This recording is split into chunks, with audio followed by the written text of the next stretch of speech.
Hey there, pull up a chair. You ever have one of those moments where you look around your living room and think, how did I even get here? Not in a bad way, just life moves fast. One day you're washing dishes at a Denny's, the next you're standing in front of 1,000 engineers about to bet your entire company on something nobody else believes in. That's where we're starting today, not at the finish line, at the edge of the cliff. This is Chase, and today we're telling the story of Jensen Huang, the co-founder and CEO of NVIDIA, the man who spent 30 years convincing the world that computer graphics mattered, only to discover he'd accidentally built the engine for the future of artificial intelligence. But let me stop you right there, because if I just rattle off his titles, billionaire, tech icon, Fortune's Business Person of the Year, you'll check out. You'll think, great, another rich guy story. No, that's not what this is.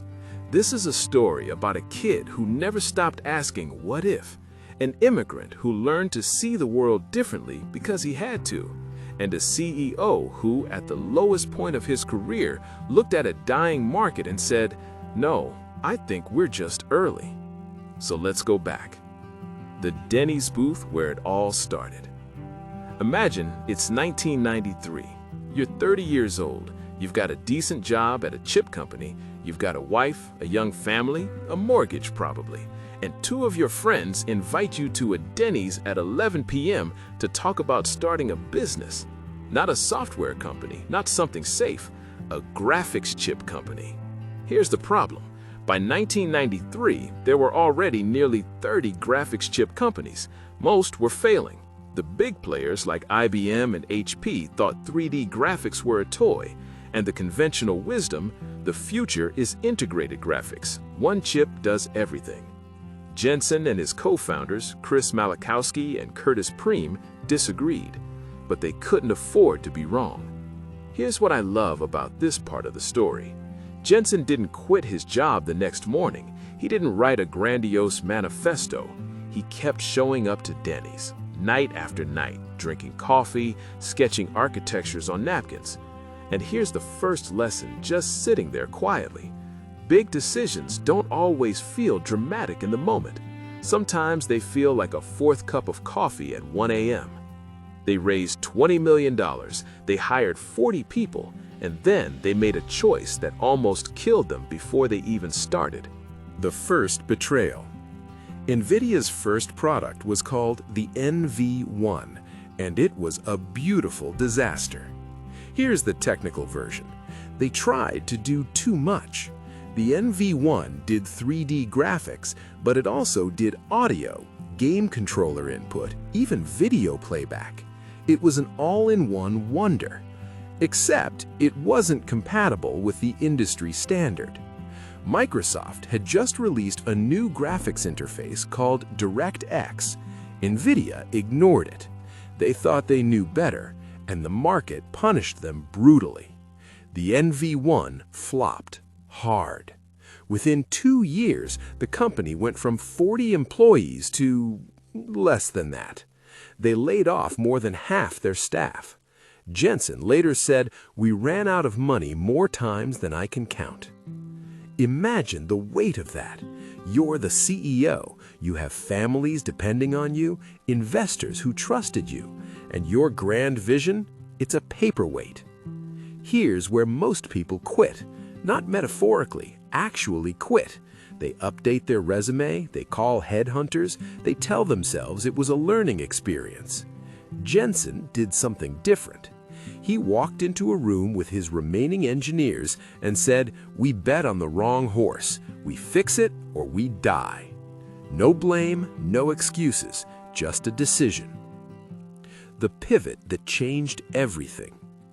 They had enough cash for one more product, one shot. So they built the RIVA 128, and this time they did two things differently. First, they embraced Microsoft's standard. They stopped trying to reinvent the wheel and focused on making the best wheel possible. Second, they optimized for pure performance, nothing else. No bells, no whistles, just speed. The RIVA 128 shipped in 1997. It was 4 times faster than anything on the market. Within 4 months, they sold over 1 million units. NVIDIA went from near death to industry leader in less than a year. But here's what fascinates me. Jensen didn't celebrate. He didn't throw a party. He called a meeting and said, "This is just the beginning. We have to make ourselves obsolete before someone else does." Think about that mindset. Most people, when they finally win, want to rest. Jensen wanted to run faster. And that leads us to the most important decision he ever made, the crazy bet that took 20 years to pay off. By 2006, NVIDIA was successful. They dominated PC gaming. But Jensen noticed something strange.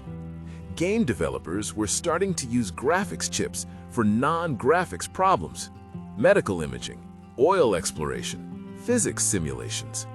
It was weird, it was inefficient, but it was happening more and more. So Jensen made a choice that Wall Street called insane.